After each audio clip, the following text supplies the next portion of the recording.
Just got to do this.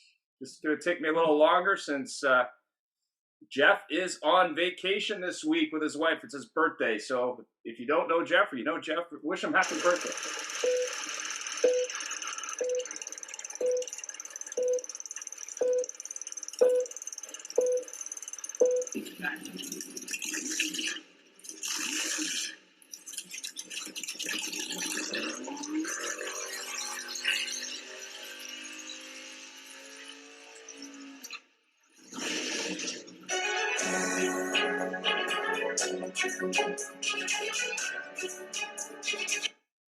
Who said you can't teach an old dog new tricks? Hi, I'm Gail Rubenstein, the founder and CEO of a company called Retail Resilient, social selling for the car industry. And we help auto dealers, auto agencies, and vendors in the auto industry sell more cars, service more cars, and make more money using our social selling strategy. That includes TikTok, Instagram, Facebook, LinkedIn, and anything else you can think of. So if you're looking to invest thousands and make millions, we're definitely the social selling company for you. Like I said, who said you can't teach an old dog new tricks? If you run a service drive, you know these days first impressions matter. But when your advisors are tied up with inbound phone calls, they tend to neglect their other, more important duties.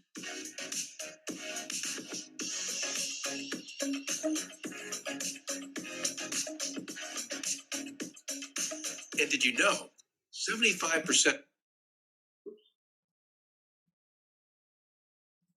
of inbound calls, adding up to a ton of missed service opportunity and increased customer churn? 68% of callers actually go elsewhere if they can't get through, which means you could be losing $60,000 to $70,000 every month in service revenue simply from missing calls. So who will pick up? Introducing Brooke. Hi there. Your best service scheduling assistant. Brooke is the first intelligent digital voice assistant to answer, handle, and appoint all of your inbound service calls. Hiring Brooke means absolutely no call goes unanswered, boosting your customer satisfaction and reducing your overhead costs.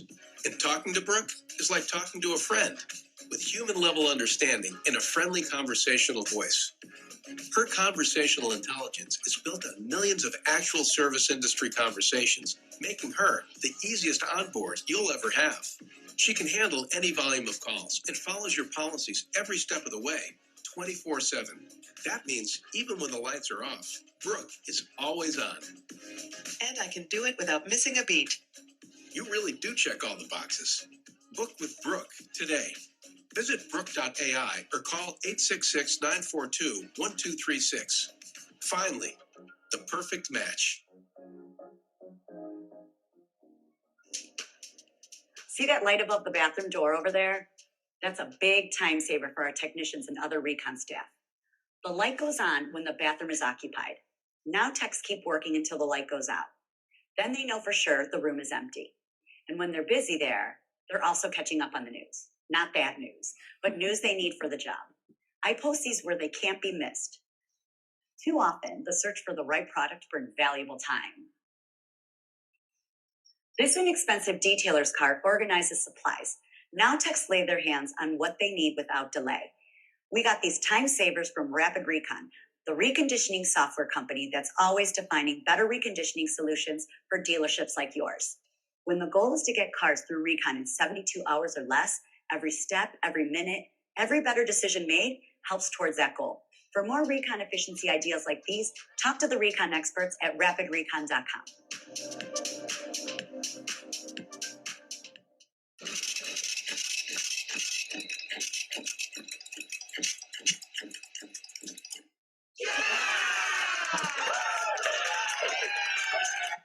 And a special thanks to all our sponsors. The show would not be possible without them. So let's get into it. So I was having a little trouble this morning. What's going on there?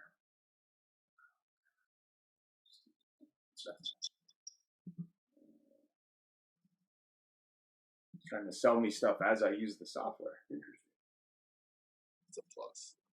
Oh yeah. What happened there? Second. Technical glitch. Let's close that up. Oh, it's by Sean. Yeah. No, I was just about to say. I was just about to say it must be Brooke. Try again. Yeah. Sorry, I had to Here say we it. go. So I was looking for some books, and anyone in the BDC business might want to write a few. On Automotive BDC, there was a few, but they're more BDC generic. So Call Center Rocket Science, Amaze Every Customer Every Time, and that's a book about Amazon, and Call Center Focus on Customer Service. So those are 3 books that you might want to check out. AutoHub show disclaimer, since I'm doing the show my lonesome. The views and opinions of the AutoHub show are strictly those of our guests. They don't reflect the views of Ian or Jeff or the AutoHub show, even though we may agree with them. Comments and everything else is all there. If you want to check out our disclaimer on our show page, you can, autohubshow.com. So today we're talking about in-house or outsourced BDC. Obviously, BDC has been part of what I've done in my past, but also we got some great speakers on today. So let's get into it. I'm just going to move this over. And how's everyone this morning? We also have Janice on from the Car Girls. God, it's all the old BDC experts on today. Fantastic. So I'm going to go ahead and intro guests. I'm going to start with Sean, since he joined the show a little bit late today, but that's all good. Sean's from the beautiful city of Montreal. I'm not sure where he is today, but Sean, maybe you can tell us a little bit about the BDC Alchemist and what that's all about. It's all about coaching, inspiring, and developing people to perform to their best when they think that, they've reached the pinnacle. First thing all, very humbled to be with Sarah and Reed and Janice. I've been following all you guys for a long time, so pretty cool actually to be amongst you guys. And hello to everybody else. Was under the rooftop for 18 years. Started off washing cars. In my ascent, I did basically everything from advisor, service manager, booking appointments. I did actually booking appointments for a good 4 to 5 years. Receptionist, cash, you name it, jockey, porter, what have you. And built my first BDC back in, I believe it was 07 or 08. I was on my way out, probably similar to everybody on your panel. I actually quit the auto industry 6 or 7 times in my first 7 years. But then I stumbled across what is known as the BDC. This is way before CRMs and what have you. Everything was being done by hand. And it was just basically an amalgamation for me of everything I've ever done under the rooftop. And I just organically gravitated towards what it was. And it's just very much about constantly, in pursuit of discovering the unknown, always trying to stay a step ahead and trying to provide value to the departments that we serve, because the BDC does serve the sales and service department. So started my own business about 3 years ago, going really well. It's brought me to a lot of places, met a lot of great people, and here I am. Fantastic. Thanks, Sean. So Sarah from the beautiful city of Charlotte, North Carolina, tell us a little bit about you. Hi, everyone. I'm Sarah Vantine. I'm the VP of Sales for Quantum 5. I've been in retail automotive for a long time, over 14 years, and almost a little over a year ago, joined Quantum 5, built the People First BDC program, which was something I was super passionate about, which, as the name suggests, putting people first in the customer process and in the dealership process. BDC has been my passion for over a decade now. I've done built sales BDC, service BDC, had a variety of different approaches to it. It's just evolved as our customers have. So it's been a awesome journey, and I'm looking forward to what's coming down the road. Fantastic. Thanks for that. Reed. And Reed is in, where is Reed? Reed is Omaha, Nebraska, the telemarketing capital of the country. Oh yeah, why is that? Because we don't have accents.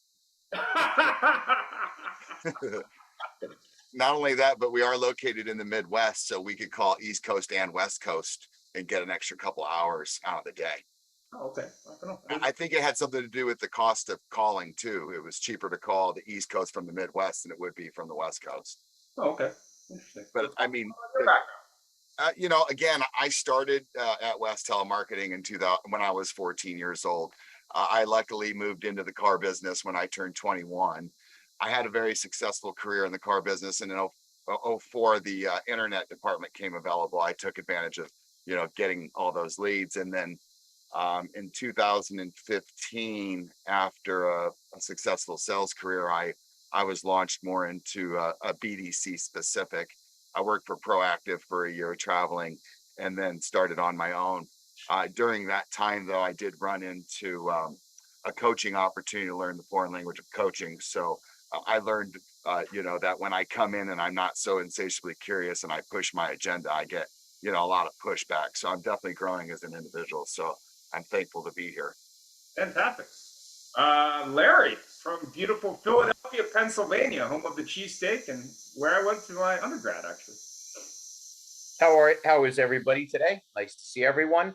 I was a salesperson. I wound up being a dealer. When I sold the store, I helped someone recruit and train. They were absolutely horrendous. So I started my own company, Career Changers USA, in 2012. My mission is to have as much fun and destabilize as many things as I possibly can. And that's my mission. And that's what I continue to do. By the way, I'm extremely empathetic to BDC.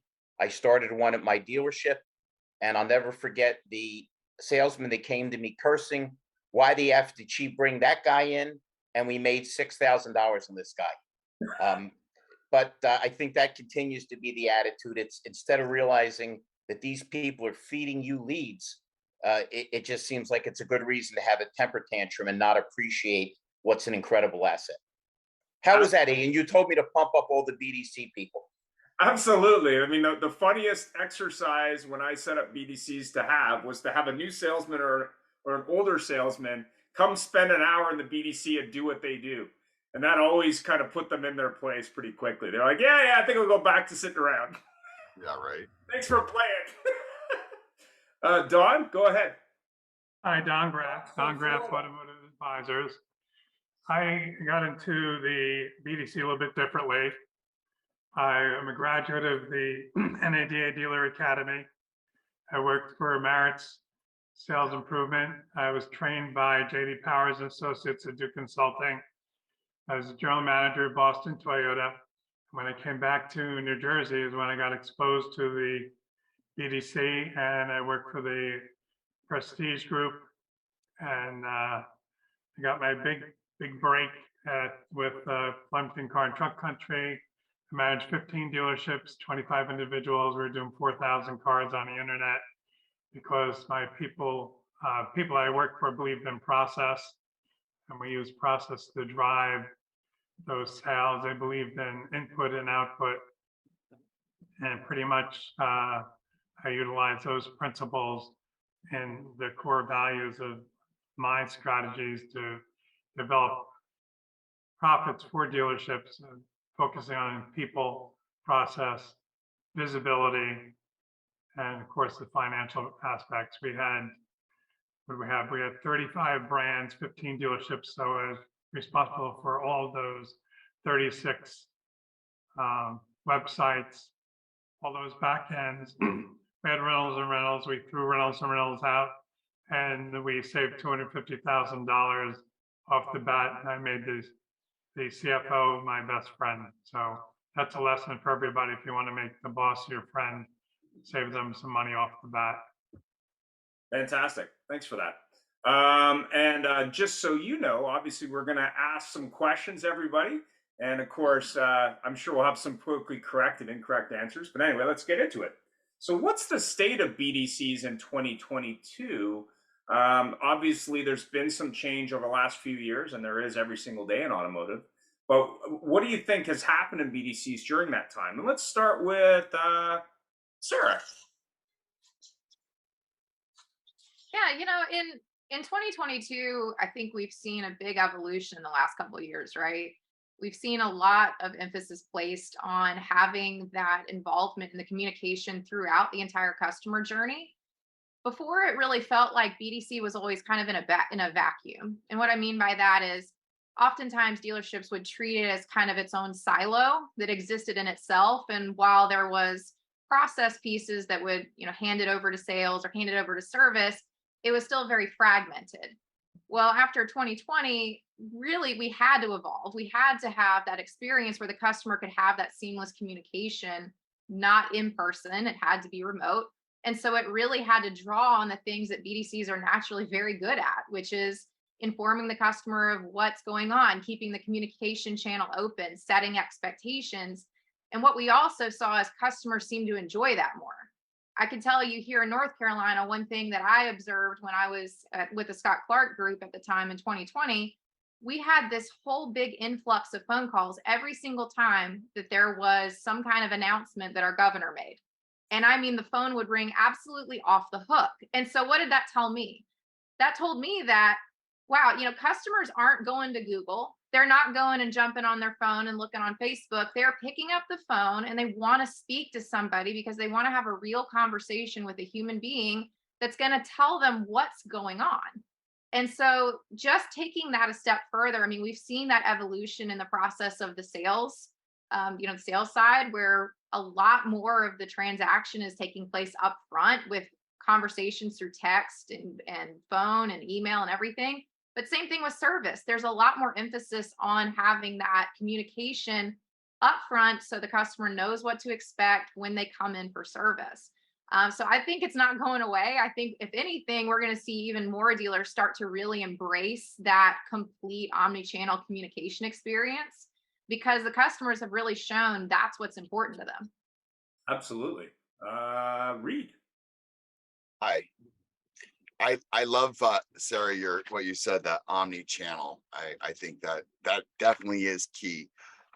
As far as the market goes, I mean, just for one dealer example, and I've seen multiple, and this started 2 years previous COVID. This is 2020, 4 years back. They've gone from selling 125 cars to selling 450, moved into the 17th position in CPO in the country in Honda sales. They have a 10-man shop, 3 express, 1 alignment. They went from grossing around 397 to 885,000. So I don't see. Again, there's another question down the road that talks about what we've done a little bit differently due to the situation that's presented to us, which was COVID. But overall, we've stuck to the mission, to the goals that we set out to achieve, and we're achieving them. Right. Sean? Completely agree with Reed. And I mean, I was hoping I wasn't going to go after Sarah because that was an awesome answer. But yeah, no, ironically enough, I just believe that it's my opinion, of course, but fundamentally the BDC, I mean, we've been in this ecosystem since the start. I mean, this volatility, pivoting, shifting, whatever you want to call it. I mean, we're used to this, right? I think on the flip side, what I've seen is that, with the ongoings of obviously what's going on in the market, etc., it's kind of even the playing field, and it's brought out to the front, like, how good is your BDC? Everybody prides themselves on unfortunately, I'm with my business, my BDC consulting business, I focus more on coaching. The training is important, but I think it's fundamental to transition that knowledge, into the up and coming new BDC breed, if I could say it that way. So I think what's happening right now, exactly what Sarah has said, actually, if I can echo off this, if anything, it has shown us for the first time ever in history that service is an essential service. 80% of the time, whenever, clients come up to me and I do some consulting, it's always BDC sales, internet leads, internet sales, which is great, of course. But the entire service portion of it has gone, I think, just under the radar for a very long time. And well, what's been happening, it's just caused a stress test on all these BDCs, which is why, you have companies like, Quantum 5, which is excellent group, crazy team over there. They're doing amazing work. You got Reed just traveling all over the place. I mean, I've been as far as Trinidad to coach BDCs over there. It's really crazy, and it's kind of cool because it's what we've been waiting for. the whole time. And I don't want to age myself, but I never thought that I would eventually be the guy that they would all look up to and call sir and stuff like that. So yeah, I just think it's even the playing field, and it's given us an opportunity to really rise up to the challenge and really build these things the way they were supposed to be built originally. Thanks for that, Larry. I know you don't. I know you don't have any opinions on this. Well, I personally think you should have just stopped the show after Sarah spoke, because the key line is talking to a human being. Sarah, I am a trainer and a recruiter, and I'm out of my mind, but I'm effective. And I get so tired of hearing nerds talk about tech, tech, tech. That's all great, but people want to talk to a human being. I say it every damn show, everywhere I am. Who likes to get put on a phone prompt, and after hitting 9 buttons, they hang up on you anyway? And as everybody on this program knows, you're all extremely experienced. Pleasure talking to you. You got to have people that you can hear smile over the phone. In 3 seconds, you can tell if somebody's excited. It's a difference between, oh, welcome to, or can I help you? Not really. Is there anybody here that's puppy just didn't die? So it's all about human beings. And the interesting thing with COVID is it forced dealers to do things that before they would have jumped off a bridge, right? Oh, it's all remote. What the hell's wrong with all remote? You're kind of forcing people to communicate over the phone. Sarah, I'm not bragging. Thank God I got 250 dealers that I'm currently helping. 250. I kind of feel like Sean does. I wake up and go, shit, all these people want to talk to me. It's crazy. And I get maybe 200-300 candidates a day. If I told you how many people don't answer the phone, and I mean, I apply so quick they think I have spyware, and how many of these, and I use this as a technical term from Philadelphia, how many of these morons, I don't know if you have morons where you are, but in Philadelphia is loaded with them and the country's loaded with them. They call me, I answer right away, and not one of these dolts ever has a pen or a piece of paper. So they want an interview, they want some information, and they don't write it down, which is why all of you have experienced this, people that don't show up. They're not being rude. The morons forgot they ever had an appointment. So Sarah, I'm with Reed, I'm with Sean, but I'm really with you, because to me, it all comes down to be a human. And if you've got a nice personality and you like to talk to people and you smile even over the phone, what an edge you have over the grumpy people. That's it. Thanks, Larry. Don, what do you think? I think it's about accountability.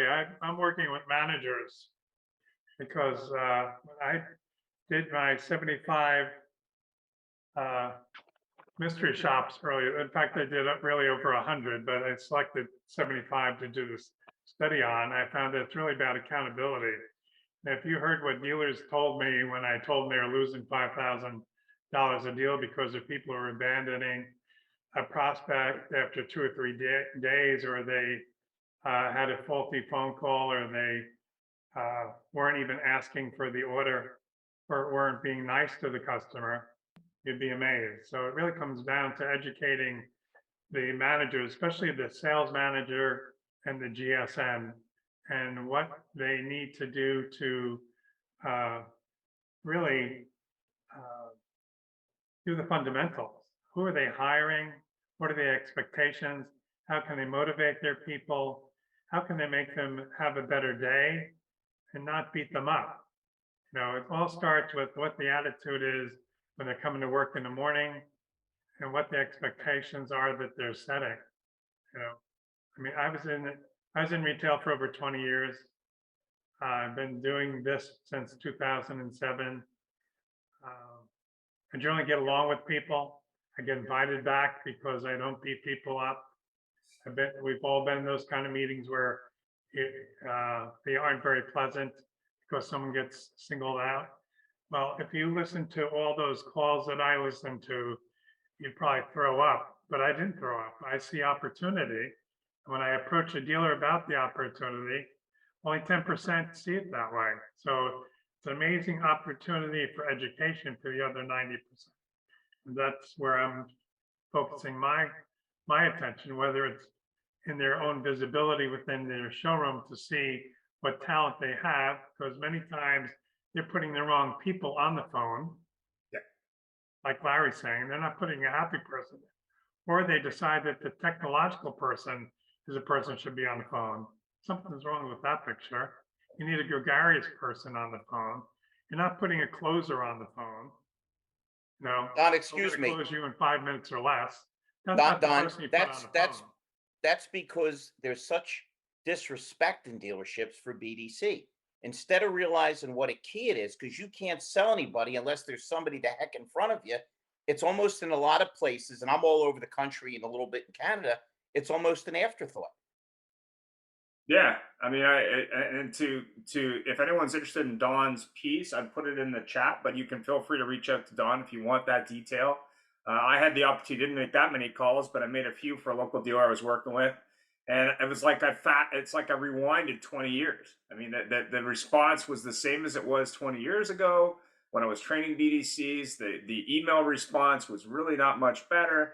Even with big groups that I compared, it was really kind of sad that people part of it was just missing. It was MIA, and that the thing I think is why Sarah was talking about. That people, there's a governor who's got a problem. Everyone's calling someone they could talk to because the governor ain't talking to that. I mean, we had from Bob Ruth 4, we had Rob Ruth on, and he was flaming the governor of Pennsylvania because the governor of Pennsylvania was saying, "Don't sell cars. We should close all the dealerships." Yeah, he did. He shut them down for 6 months, didn't he, Larry? He most certainly did. If any of you would like to say hello to the governor of PA, I have him in the trunk of my car. I can open it up. Just give me a minute to bring him in. Yeah, I mean, it was really interesting. I think, if you talk to someone like Sarah and the quantum people, it goes back to onboarding. Let's do a selection process. Let's bring the people along. Let's put them where they can grow, and let's not alienate them or make them feel inferior. Or let's at least listen to a phone call and let's really coach them. We're not bringing coaches into our business anymore. I must have had a half a dozen good coaches during my career, and I tried to emulate the people that I found. And I was blessed a long time ago to be selected to work with JD Powers. And I learned a great deal from the people I got to work with. Absolutely. Next question. What do you think the current state of new car inventory and the focus on used cars and service have on the BDC world? Let's start with Reed. Well, I think Sean said it best is 86% of the customers that service with us will purchase their next vehicle from us, because they trust us, they're easier to do business with, they spend more money with us. I think, the focus on service is definitely started to come out more. I have a lot more service BDC projects actually than I do, probably 10 to 1 when it comes to sales BDCs. I think, what was the beginning of the question? I apologize.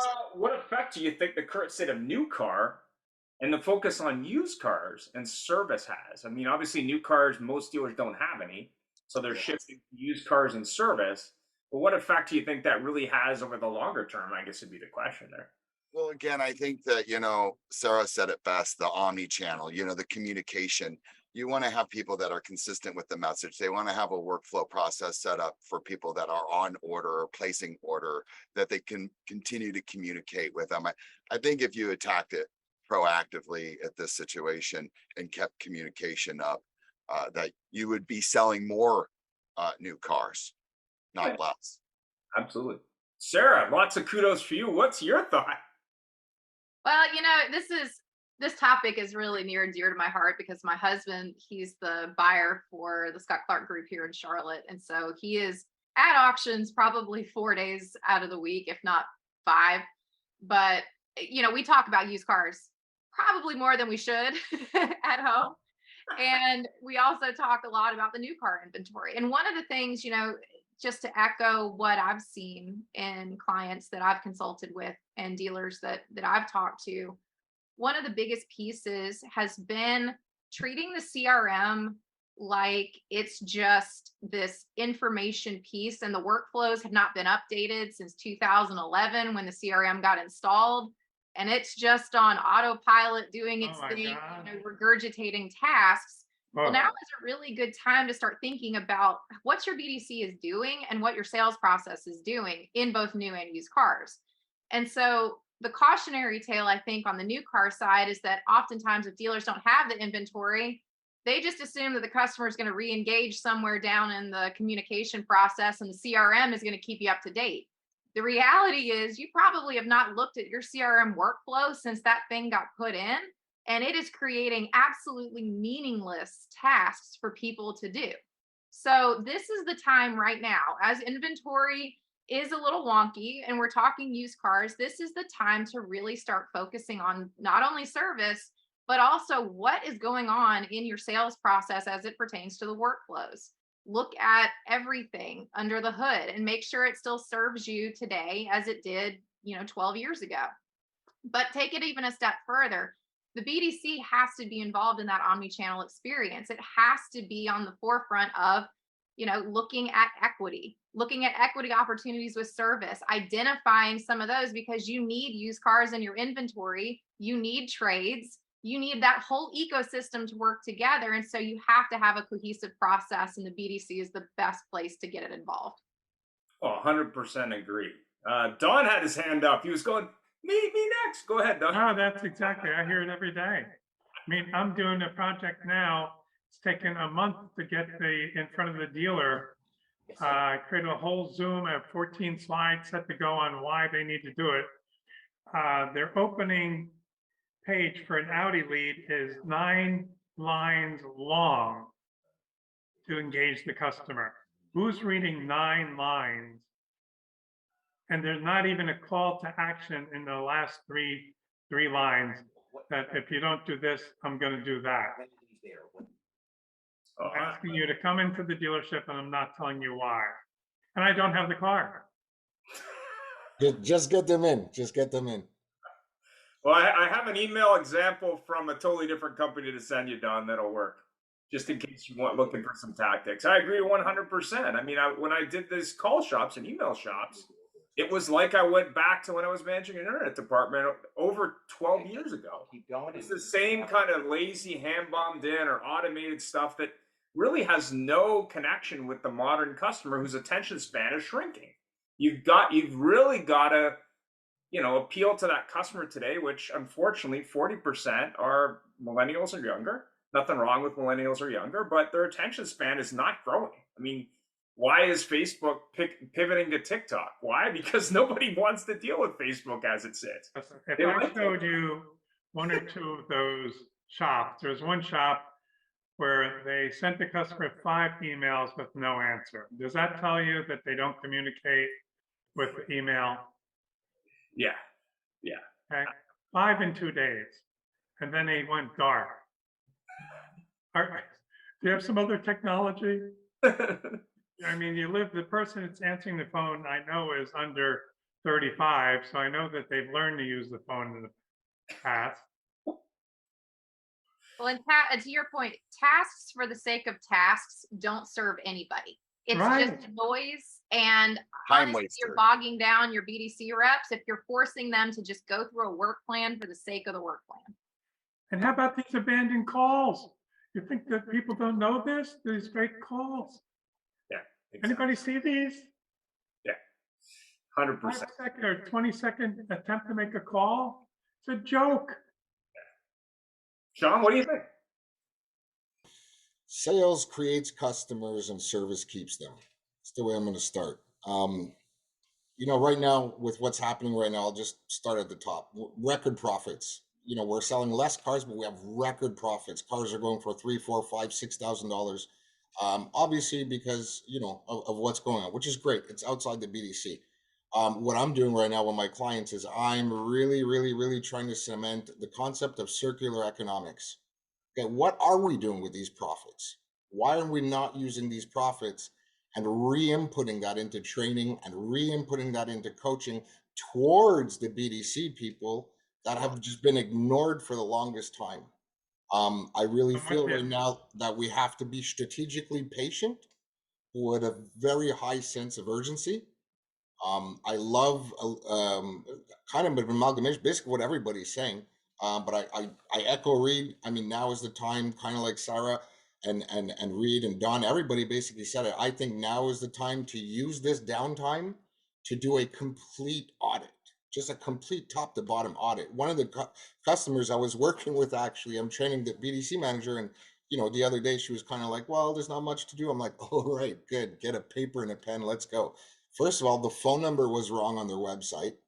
The chat only popped up on the homepage. It didn't pop up on the VDPs, et cetera, et cetera. So I literally within 7 minutes went through just just their website, and she was like, "Oh my God, like I wouldn't have known this." And I'm like, "Well, you have to know this." Don was saying it before, accountability. You And can't that way just you don't have a special up till the 15th day of the month. yeah, exactly, right. Okay? So ultimately, I like to refer to it as circular economics. Just to use Right. profits to fuel the growth and the development of your BDC, and ultimately um, focus on the inputs, and the outputs will take care of themselves. We should be far more concerned right now with trajectory than we are with results, because the results that Right. we're getting right now are not going to last. I mean, these Right. record profits are not going to last. What is going to last is systems and processes and workflows and cadences. So absolutely, to Sarah's point, to Reed's point, relevant contact, get some training in there, get some coaching in there. I mean, anybody can answer this. How much training do we really give towards the BDC? It's always salesman training, or it's always, service advisor training, but how much training do we really put into BDC? So you get out of it what you put into it. 100%. Larry?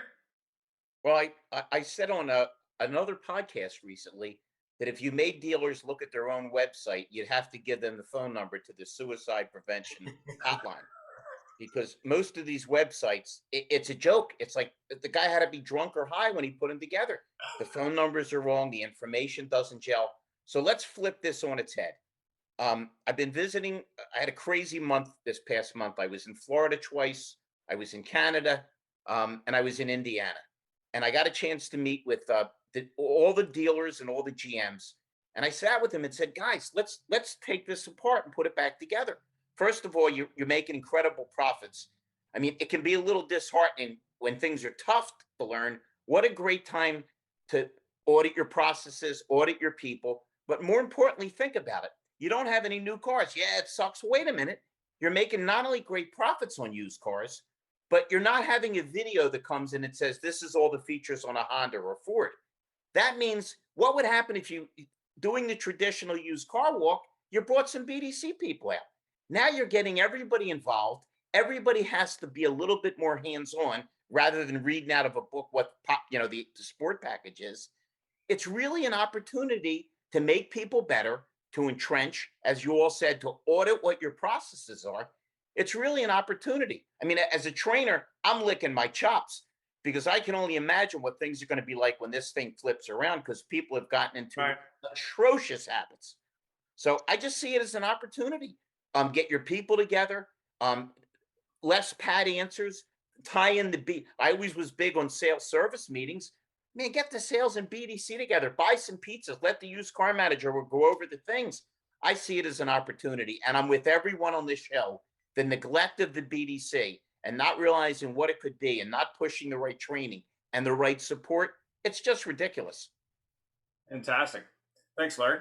Next question is, when dealers ask, is it better to have an in-house BDC or outsourced BDC? Which is the better answer? And I'd like to bring Janice in on this as well, just because she does outsource BDC, so maybe she has some opinions. But let's start with Reed. Deal. I don't mind starting. Now, so if you pick up the phone, I think that Larry said it best. They have the dealership suicide hotline, and you call these service departments and you send the recordings or even the sales recordings over to the general manager, the principal. They all go, God, I'm glad I didn't have a knife next to me. Yep. And I'm wondering, well, how come they haven't made that call themselves? Mhm. And that goes to Don's subject, is where's the accountability piece?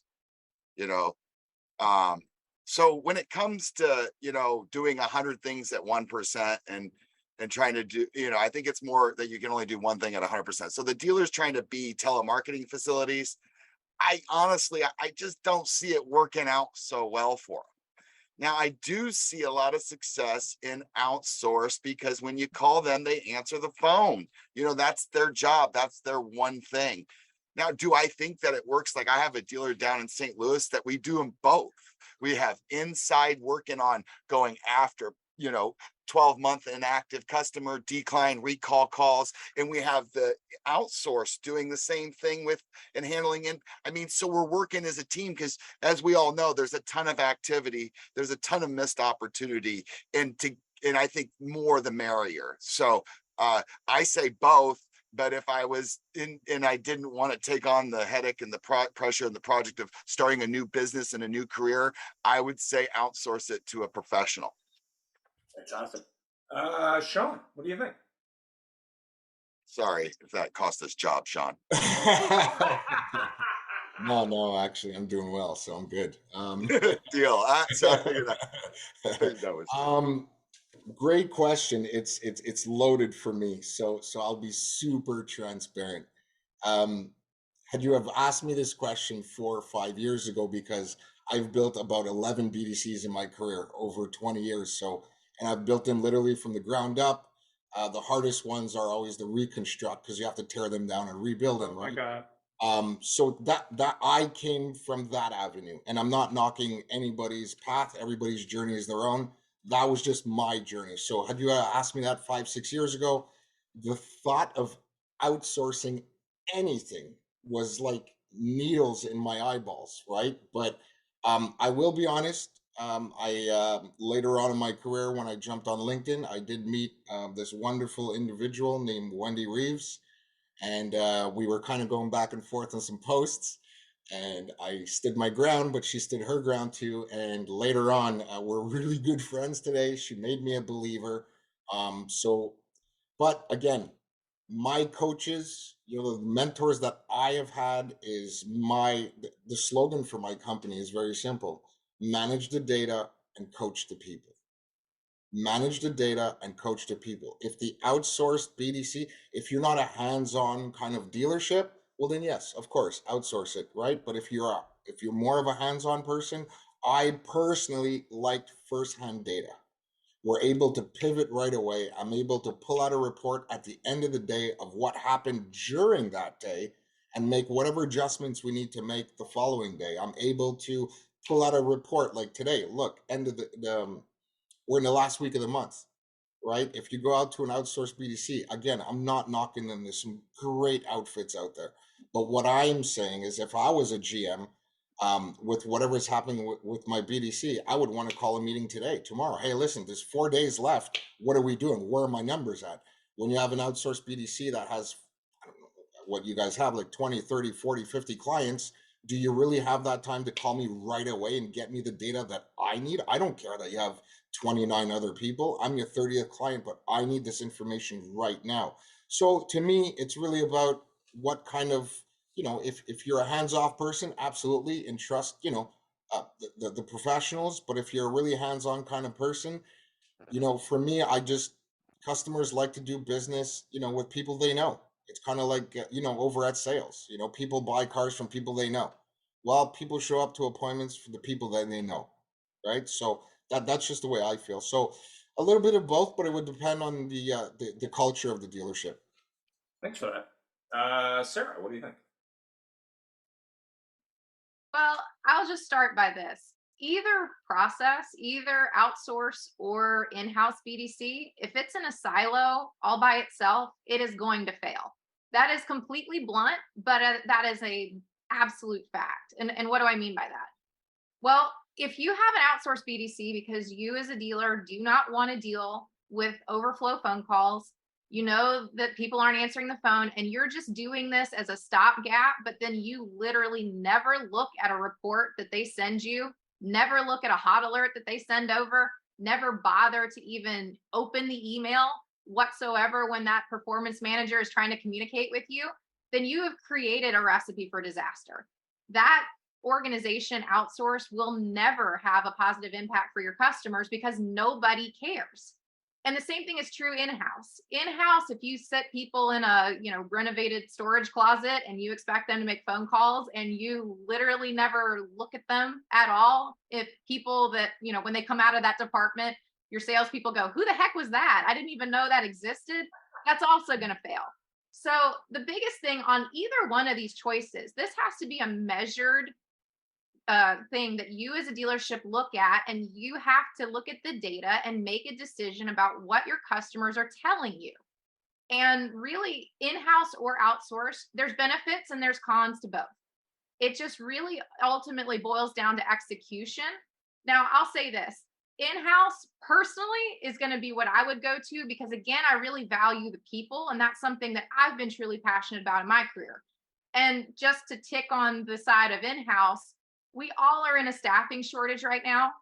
Where can you find people in your organization that you can train, that know your processes, that have already been through the great communication strategies that you've invested in them? That could be your next salesperson. That could be your next service advisor. That could be your next service manager. You never know what that trajectory of that person is, but if you have the opportunity to grow them and invest in them in-house, now you've got a pipeline where people see that growth opportunity and people will want to come work with your organization.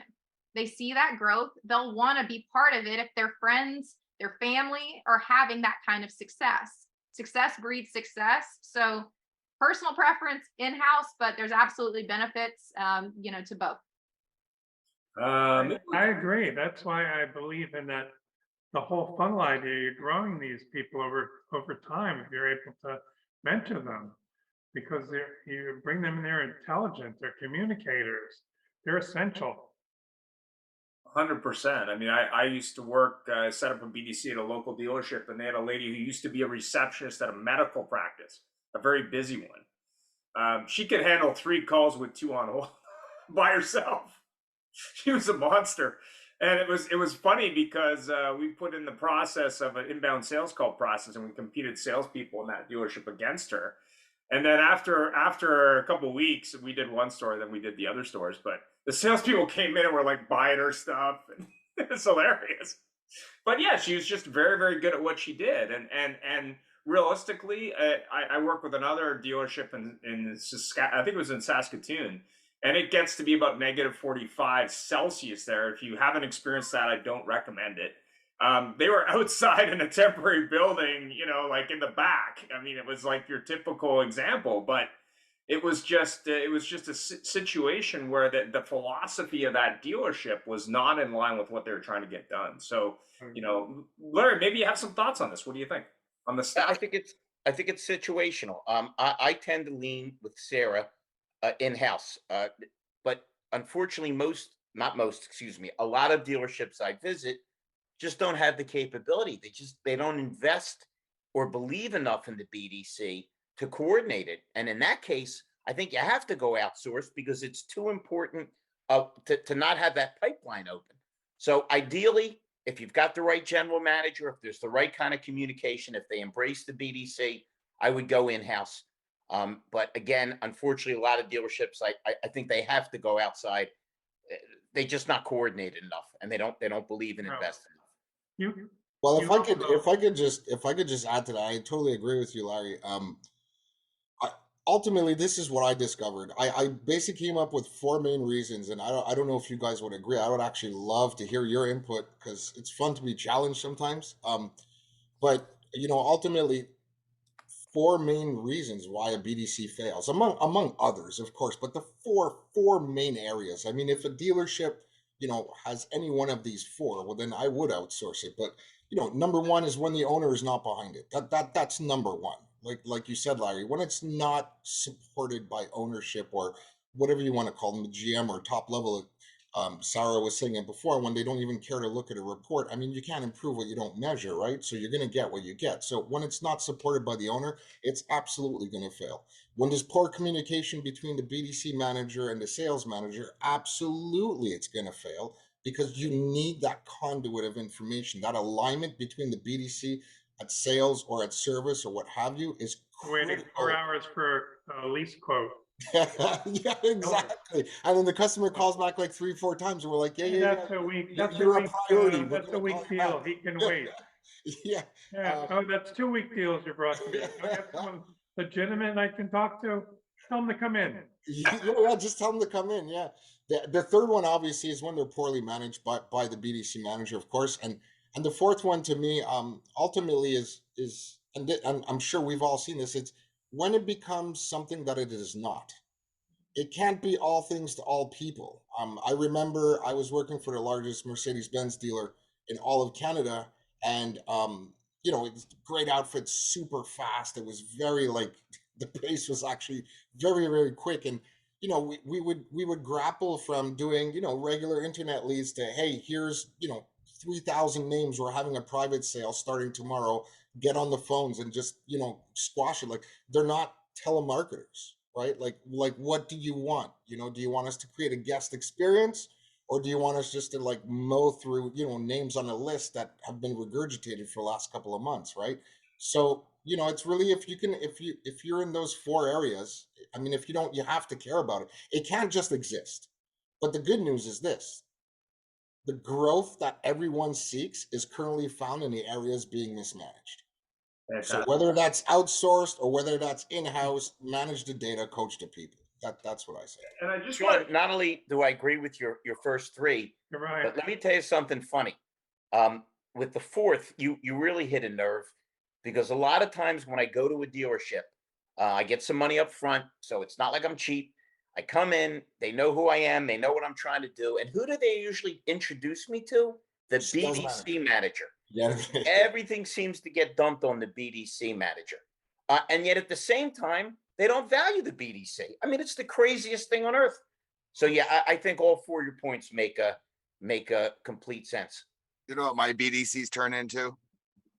We owe departments. It sounds like just the dealerships you're dealing. Oh, by the way, Sarah, do you know David Blackburn? He's the service manager at Scott Yes. Coughlin. David is awesome. I love He David. is awesome. I've been getting him texts and service personnel. What a really nice guy. And speaking of David, so that right there too, my relationship with David in the service, he's the service director for the Scott Clark Auto Group, for those of y'all that don't know him, but fantastic operator, amazing service director. One of the things that everyone kind of has pointed at is you have to have that buy-in from the right leadership. People have to be invested in it. And that is so true. And to just echo that, when you do have that synergy where it's like, look, the BDC this is non-negotiable. This is an important part of our organization. It is something that is critical to our customers. We have to communicate. Well, then that just becomes this amazing catalyst for everything else. And so I would say, the relationship, David, with that being the service director for the group, me being the BDC director for the group at the time, one of the amazing things that we could do is he would go to me and say, Sarah, I need to get more customer pay ROs in this weekend. I need to figure out something. What are your ideas? Okay, well, what if we looked at some different campaigns? He started talking about, you know what, Lexus customers. We're a Toyota store, but couldn't we get some customer pay Lexuses and we could use maybe the oil change parts? Could you get a list together? Like, how many people roughly would that be? Could you figure out marketing? What does that size and scale look like?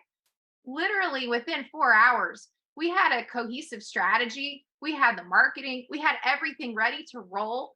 And then we deployed it. And it was something that he called me on a Saturday. And I'm like, oh boy, well, if he's calling me on a Saturday, something's up. So I answered and he goes, I'm sitting here in the drive and I'm looking at 30 Lexuses that y'all set appointments for today. And we had literally just executed that 2 days prior. And so, Sarah, excuse me. Don wants to know, how quickly did you answer the phone when he called? Oh man, if you've got my cell number, if I am not on another call, I'll answer immediately.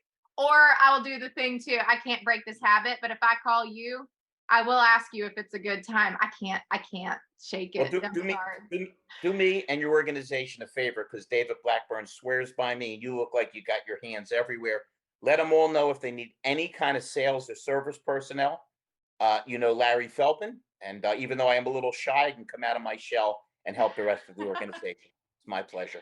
And thanks for that very much, Sarah and Larry. I just wanted to bring Janice in. She runs an outsourced BDC, very versed person. She had some comments on this, so go ahead, Janice.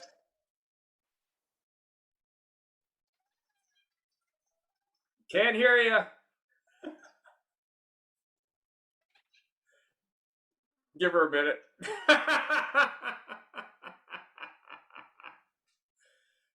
When she gets in there, we'll go in there. So anyway, last question. What is the biggest misconception dealers have about BDCs? And let's start with Don. That they're self-sufficient. Really? Why would you think? Why do you say that? Because they let them run on their own. They neglect their CRM, like Sarah's saying. If you look at half of these CRM, this stuff was written 5, 6, 7 years ago. It's when cars were available, when half the people that were in that dealership are gone. I've seen dealerships where managers put different sequences in, and those sequences are still running occasionally. You have crazy stuff still being spewed out automatically. I mean, they don't purge the systems. They don't check to see what's still automated. There's very little. Sean will agree to this, I'm sure. There's very little that's done when one manager leaves to say, well, what's still in the system? What should we eliminate? What should we purge? What should we recreate? And you're talking about websites. If an owner looked at a website that they would throw up, if they saw it was in these CRMs, they would throw up. Right. Janice, people were writing to their customers, they'd fire half of them. Janice, can you hear us now? Can you hear us? You know what? They would fire their managers for letting it occur because there is no oversight. There's none. There's less than 10%, I'm convinced. Unless you're in Larry's store and he had the famous Sean Lucas working for him. True. One of my all-time buddies. He's my lunch buddy forever when I go north. See that, Reed? If you're ever in town, you can go mystery shopping with Don and then eat lunch with Sean Lucas. I love New Jersey. Is that where Don is? No, Don is in Florida. Don escaped now, where there aren't any good diners anymore. Right. He escaped New Jersey, but you can hang with me. You'll get in more trouble. You'll have more fun. I promise. I'll put it in writing. Yes. Can you hear us? Can you speak? No. Nothing Maybe yet. she can write. Can she write on the chat? If she can chat.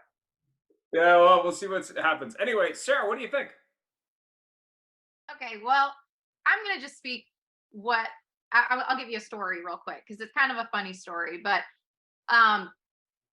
oftentimes what I've seen as a woman in the auto industry is that's kind of where you stick women. And I'm saying that just completely transparently. Let's just be real. Sometimes dealerships will have that mentality of, well, I don't know that she'd be good on the sales floor, but she has a nice voice, so I'm going to stick her in the BDC. And I lived some of that at different points in my career. And the BDC was something I did by choice. And I fell into it after being in sales and being a sales manager. And I wound up absolutely loving it because I loved challenging that dynamic that it doesn't really matter who you are. Anybody can be amazing on the phone. You just have to have the right skills and the right training and the right support and the right systems in place for that person to be successful in whatever they want to do. Well, one time I had this event happen where we had at Scott Clark, when I was there, we were fortunate enough that the BDC that I'd built, we had a lot of attention and we got a lot of visitors and a lot of people wanting to see what we had executed. And we had one person in our group was bringing this group of executives from us OEMs into the BDC and was getting ready to do a tour of the dealership. And this employee of the organization stopped me and he goes, "Hey, how many call girls you got in that BDC now?" And the first thing out of my mouth was, "I'm not a madam." And he kind of paused for a second and he was just like, oh my God, wait, what? And I'm like, okay, you know, we have half the staff are male, and we have half female, and we have every age bracket in between, because that's what our customer dynamic was, right? It didn't matter. Like, we had a very, very diverse staff. We had different ages, different groups. And while, the thing that we always coached on was you have to have respect for everybody, because your customers are unique. Your customers are diverse. You have to have respect for everybody. You can come from different walks of life. You can look different. You can be different, but you have to have that foundationally for a BDC to be successful.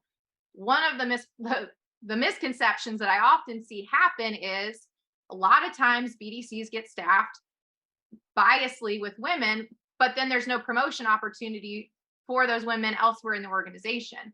They kind of get stuck in that, or they go, well, we could have her work in accounting, we could have her work in these other roles. We have to shake that thinking that a BDC is a women only type of job. It has to be something that you have and not just women, but even the age spectrum. I've had the other thing where some people have the perception of, well, I don't want to hire an older person because they're not going to be technically up to handling the technology or talking to the customer on the phone. Age has nothing to do with it. Anybody can be technically savvy. You might have an amazing BDC agent that's a retired service advisor, and he still wants to, go to work or do whatever. There's all kinds of different reasons why someone would want a BDC job, and you have to have that open your mind thinking of who your ideal staff person is in that role, to meet what your customers are experiencing too. Absolutely. Reed, what do you think? I agree with everyone. I do see as it starts as it goes. Our best projects are always the ones where we start when they get hired and we get to formally train them and then set up a coaching regiment that, helps create the accountability for their action plans that they co-create with us to be able to reach, so everybody achieves their goals. So I would say the number one thing that's missing is the formal training. I think the failure falls in the letting them train themselves. And then no one holds them accountable. No one listens to the calls. No one looks at the emails. No one manages the room by the hour or looks at the board. I mean, there's just like a huge disconnect in the fact that that's the heartbeat of the dealership, and they should be training. They should be taking that into consideration when they're smoking. Yeah, then they make them wait 4 hours for a quote. Yes. Because the customer is not worthy. Well, they're outside smoking right now. Yeah. Right. We have Dave Jackson on the call. He's a dealer. I just wanted to get a dealer perspective. Dave has some thoughts. You are muted. I'm muted for a reason. I'm just getting some insight. It's interesting. Just the perspective that all you guys have on BDCs and what works, what doesn't work. I'm a small dealer, so I'm kind of a different anomaly, because do I outsource my BDC? If I do outsource it, how does that reflect my culture? What does that do for the culture of my dealership? How does that reflect it in a BDC center? I think if you're outsourcing, I think that you would have to have the outsource company come into your dealership for some time to get a feel for the culture of that dealership, so that can be expressed in your BDC. You can't have talk one way and act another. It just doesn't work. Like the people like the people on the phone, but they hate the people in the store, or vice versa. So I think and of course, what do you pay a BDC person? How do you pay them? What do you pay them? What's a reasonable salary for that job? What are the expectations of that job? I couldn't, I don't, male, female, I don't care. I mean, it's just there's so many questions that come up on that, and small dealers always go, well, we can't afford a proper BDC. I know that's a terrible statement, but it's a very factual statement.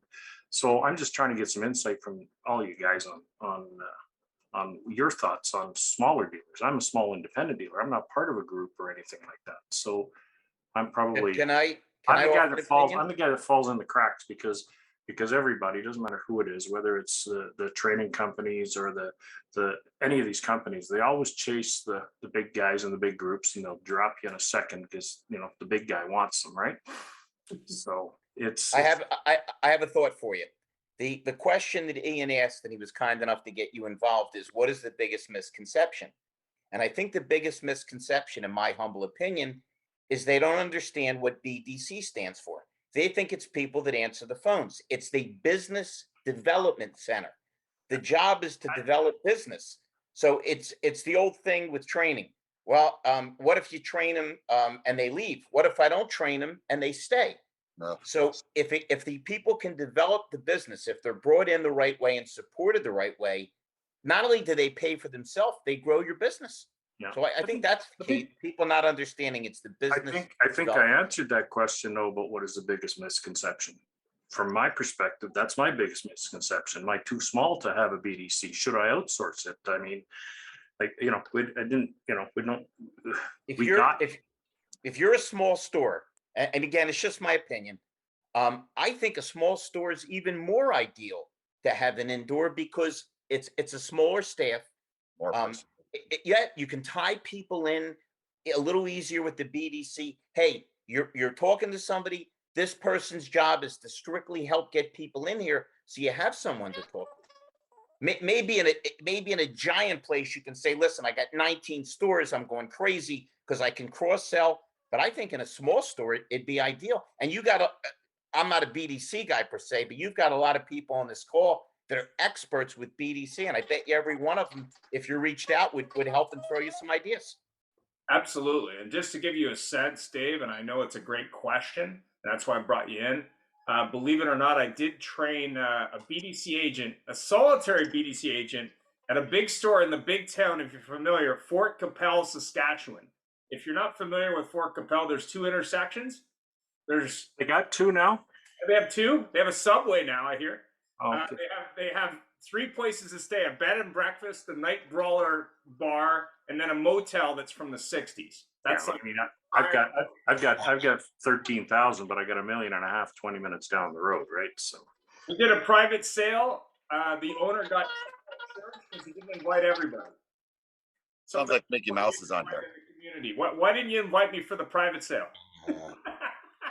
There's 2,500 residents. Yeah, well, I think what happens in a smaller store, you have these great ideas for a BDC, but then the BDC person ends up doing exactly what you don't want them to be doing, because there's not the job kind of falls by the wayside. It really does. Well, if I could weigh in on the original, well, first things first, this is totally not a pitch, but it kind of is, I guess. Can I call you Dave or Mr. Jackson? Is it Dave or Mr. Jackson? Dave. Okay. My dad was Mr. And Dave, you got That some. was good, Sean. That was a good lead-in. I like Oh, it. listen, I'm Canadian, eh? So, Okay. yeah, Dave, I would love the opportunity to talk to you. I know that there's some heavyweights on this call, but I would love to talk to you, one little guy to another little guy. What's this? We get a terrible feedback going on here. Yeah, Janice, can you mute Janice, please? Yeah, we have to mute Janice. And Thank you. Okay, so before I actually answer the question of the misconception, I'll just throw some really quick stuff at you, Dave, because I love discovery calls and stuff. The first thing that you want to do, little or big, is what I like to refer to as reverse engineer. You need to first define exactly what you want your BDC to be before you even start hiring people, putting someone in a seat. What do you want this thing to be? Like, what does it do? What are the campaigns? You need to look at where you're falling short and how is this person going to help you move forward. At the end of the day, like Larry said, it's the D in BDC that's important. Development. How is this person developing your business? Give you rough numbers. I'm not sure. When you say you're a small dealer, if you're doing under 500 customer pay work orders a month, you're considered small. If you're doing about 150 sales internet leads, well, 120, roughly 120, 130 is where you're going to start to need to get another person with regards to size, if you will. So one of the biggest misconceptions, I've been going at this for 20 years, built 11 of these. I've been in Poland, I've been in Trinidad lately, Miami, Germany, obviously all over Canada. And the most ironic thing is the biggest misconception is that The BDC has something to do with the sales, like the actual sales of the vehicle. Like the BDC is not responsible for the sale. In my opinion, the sale is a byproduct of the processes that are in place that lead to the sale. Absolutely. Right? So with all my dealer groups, the first question I always ask when I go into, because I build them from the ground up or I can restructure them, my first question is to the owners, can you please define your BDC? There's no right or wrong answer. Can you please just define what your BDC is? Yeah. Well, if the BDC made all the sales, I'd get rid of everybody, right? And just have it. I mean, at the end of the day, the core purpose of a BDC is to provide a continuous flow of sales and service traffic to the dealership. It should do four things. It should allow for a consistent customer interaction. It should improve customer communication. It should drive customer retention and overall improve CSI. You do all of those four things effectively, well, then yes, your sales will go up. But to think that, hey, I'm just going to build a BDC and my sales are going to go up, you're shooting yourself in the foot. Of course not. Of course not. And I don't think that. I mean, No, of course not. But I'm just saying, like, you'll be surprised. Like you were talking about the big guys, that's the misconception of the big guys. Like, oh, we'll just fire the bottom 3 BDC people that have. Yeah, we have a room, we have 6 chairs, we have 6 desks, Yeah, let's fill it up. Yeah. Oh, there's some salespeople that are not selling cars. You can just put them in there. Yeah, exactly. It's like the BDC's become like this incubator of. I started selling cars. That's why I got, that's what I did for years, and now I own the place. But I mean, it's just a different. It could be an extremely profitable. I mean, listen, I've never had a BDC not work. It's just basically about processes, and when it's properly defined, once you define it, then you plan it out. I guess my question, and I don't think we have the time to answer this, but my question is, how does an outsourced BDC work for a smaller dealer? I guess that would be the question of the day. That'd be for Janice. For me. Yeah, that would be for Janice. Janice. No, Janice, your audio doesn't work. I don't want to say that's how it works, but Dave, I will connect you to Janice. She's out of Toronto. She's a BDC outsourced company. That's all she does in the Canadian market. Definitely a good conversation for her to have around outsource. That's why I wanted to bring her in. But she's got a lot of experience. I trained with her years ago in the Toronto area and all over North America, and it's her own business. So she's an expert at that area. So she would be a person to talk to in the Canadian market. I'm sure she does US, but Canadian market is where she's based. Hey, Dave, if you're dealing with somebody that thinks you're too small, you don't really want to deal with those idiots. exactly. And you got Janice, who's amazing. If you're going outsource, you got Sean, who's terrific. If you want to go insource, and if you send me a check, I'll just come and hang around. I won't get anything done, but we'll have a lot of fun. I promise. Everybody wants a check. 100%. Well, we're out of time this morning. I want to thank everybody and obviously say happy birthday to Jeff. If you're on the internet or sending him an email, it's his birthday. Him and his wife are here a couple days apart. He's in New York City, so for anyone listening in New York City, reach out to Jeff. I'm sure he'd be happy to take you out to lunch or something like that. Have yourself a great week. And of course, if we can help, just ask. Thanks very much. Thank you. That was great. Any final thoughts? Yeah, if anybody has any interest in reaching out to me, I'm on LinkedIn, Larry Feldman. Man, I'll connect with you in a second. Sean, I'd love to talk to you, man, and Reed and everybody. I could be joined on LinkedIn as well, or my website is bdcalchemy.com. Thanks very much, and have yourself a great week, and have fun.